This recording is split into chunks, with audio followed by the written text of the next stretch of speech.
सभी को नमस्ते। साइंस के क्वेश्चन आंसर सीरीज में आज हमारा टॉपिक है प्रकाश, लाइट। पहला क्वेश्चन है, प्रकाश छोटे छोटे कणों से मिलकर बना है जिसे क्या कहते हैं? फोटॉन। नेक्स्ट है, प्रकाश का वेग है। प्रकाश का कितना वेग है? 3 × 10⁸ मीटर पर सेकेंड। मतलब 1 सेकेंड में कितने मीटर चल सकता है? 3 के आगे 8 जीरो लगा देते हैं। पानी में डूबी हुई लकड़ी मुड़ी हुई दिखाई देती है, किस कारण? प्रकाश के अपवर्तन के कारण। एक होता है प्रकाश का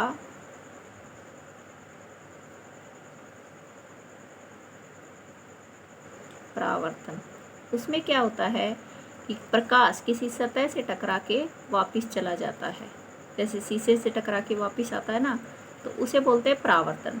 और अपवर्तन क्या होता है? जिस तरह कोई बाल्टी है, उसमें पानी है, तो जब प्रकाश एक माध्यम से दूसरे माध्यम में जाता है तो वह अपने अभिलंब से मुड़ जाता है।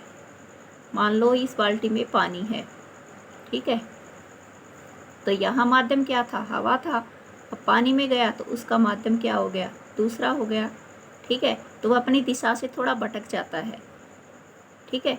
तो जो अपनी एक्चुअल पोजीशन है वहाँ से थोड़ा ऊपर दिखाई देती है लकड़ी, तो किस कारण? प्रकाश के अपवर्तन के कारण। अगला है, इंद्रधनुष किस कारण से बनता है? किस कारण से बनता है? अपवर्तन और परावर्तन के कारण। अपवर्तन और परावर्तन किस तरह से? मान लो यह है पानी की बूंद। पानी की बूंद के कारण बनता है ना इंद्रधनुष। तो जब उस पर प्रकाश टकराता है तो एक माध्यम से बाहर हवा थी, पानी की बूंद के अंदर गया तो एक माध्यम से दूसरे माध्यम में गया। अब इस वाली सतह से टकरा के फिर वापस आया, तो ये क्या हो गया? परावर्तन। तो फिर पानी की बूंद से फिर बाहर आया, उस जिसके कारण क्या बना? इंद्रधनुष। तो यहाँ से यहाँ तक अपवर्तन हुआ, एक माध्यम से दूसरे माध्यम में।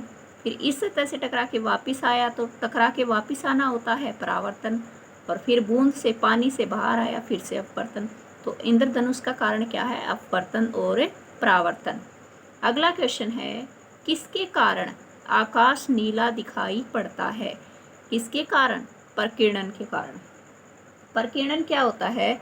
जब प्रकाश कोई ऐसे माध्यम में गुजरता है जिसमें बहुत सारे धूल के कण तथा पदार्थों के छोटे छोटे कण विद्यमान होते हैं, तो इससे प्रकाश क्या है? सभी दिशाओं में स्प्रेड हो जाता है, फैल जाता है, ठीक है। तो इसको बोलते हैं प्रकाश का प्रकीर्णन। सबसे ज़्यादा होता है प्रकीर्णन नीले रंग का और सबसे कम प्रकीर्णन होता है लाल रंग का, ठीक है। अगला क्वेश्चन है, समुद्र नीला प्रतीत होता है। क्यों प्रतीत होता है नीला? आकाश के परावर्तन तथा जल के कणों द्वारा प्रकाश के प्रकीर्णन के कारण। किस तरह से? आकाश का परावर्तन, आकाश नीला है ना, तो नीले रंग का परावर्तन, मतलब नीला रंग उसका परावर्तन हो जाता है, सतह से टकरा के वापस नीला रंग दिखाई देता है पानी में। दूसरा, जल के कणों के द्वारा प्रकाश के प्रकीर्णन के द्वारा। तो जल के कणों में जब प्रकाश आता है तो उसमें क्या होता है? उसका प्रकीर्णन होता है, वो सभी जगह प्रकाश फैल जाता है। और सबसे ज़्यादा कौन सा कलर फैलता है? नीला रंग। तो इस वजह से समुद्र का रंग नीला दिखाई देता है।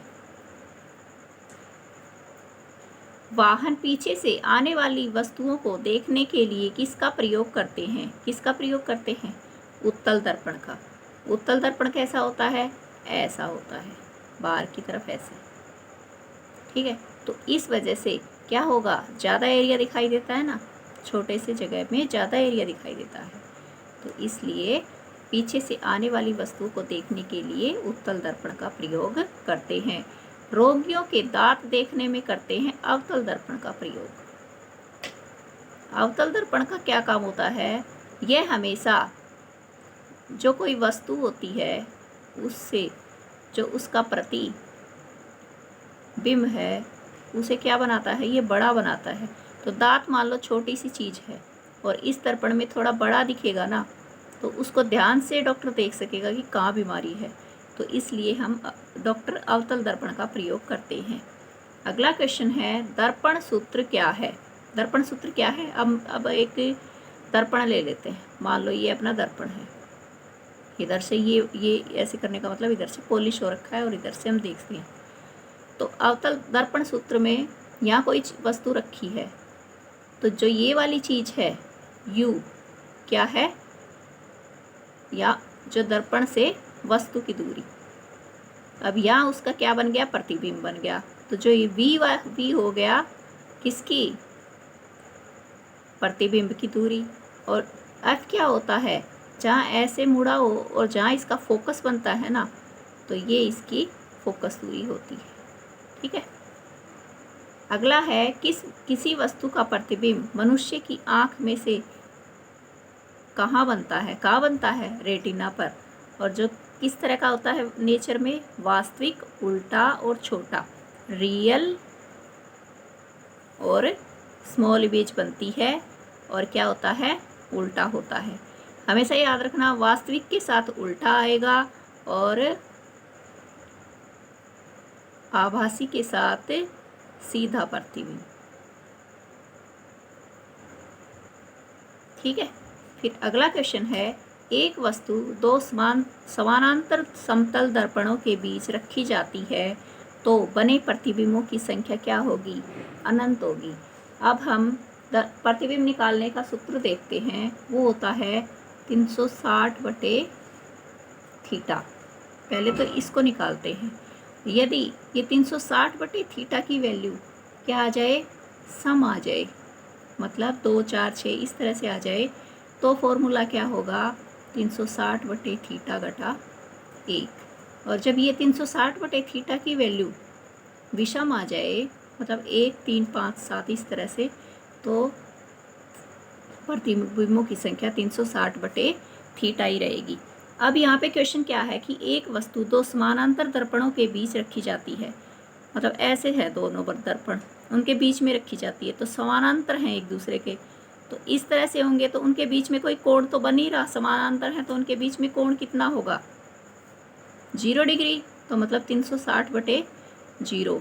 किसी भी नंबर को 0 से भाग करते हैं तो इसकी वैल्यू आती है अनंत, इन्फिनिटी। ठीक है। अब कोई और वैल्यू लेके निकालते हैं हम। मान लो दोनों दर्पण कितने 90 डिग्री पे रखे हैं, तो पहले निकालेंगे हम, यहाँ पे निकाल देते हैं 360/90, 9 चौक 36, 4 वैल्यू आई। ठीक है। तो 4 क्या आई है, सम आई है, तो सम आती है तो उसमें से 1 घटाते हैं, तो 4 घटा 1, तो प्रतिबिंब कितने बनेंगे, 3 बनेंगे। अगला क्वेश्चन है, प्रकाश का रंग निर्धारित होता है किससे, तरंग दैर्घ्य से। तरंग दैर्घ्य को क्या बोलते हैं, इंग्लिश में वेवलेंथ भी बोलते हैं, कि किस कलर की वेवलेंथ कितनी है उससे उसका कलर डिसाइड होता है, कलर निर्धारित होता है। अब तरंग दैर्घ्य की बात आ गई तो एक कॉन्सेप्ट और बता देती हूँ। जब सूर्य का प्रकाश, श्वेत प्रकाश होता है ना, श्वेत प्रकाश किसी प्रिज्म में से गुजारा जाता है तो वह 7 रंग में विभाजित हो जाता है।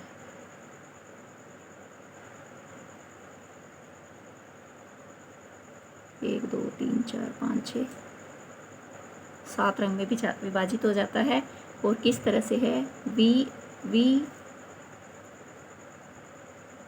विबगोर से डिनोट करते हैं, PIBGYOR, विबगोर, ऐसे उल्टा चलता है। ये violet, indigo, blue, green, yellow, orange और रेड। जो सबसे ऊपर होता है जो रेड, इसकी तरंग दैर्घ्य क्या होती है, सबसे ज़्यादा होती है, इसकी वेवलेंथ सबसे ज़्यादा होती है, और इसकी वायलेट की वेवलेंथ सबसे कम होती है।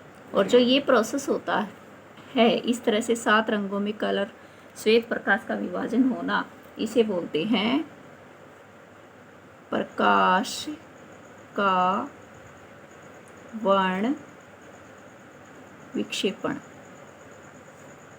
ये थे कुछ क्वेश्चंस प्रकाश, लाइट के बारे में। यदि आपको टॉपिक कुछ समझ आया हो, क्वेश्चन अच्छे लगे हों, तो प्लीज़ चैनल को सब्सक्राइब करें, वीडियो को ज़्यादा से ज़्यादा शेयर करें।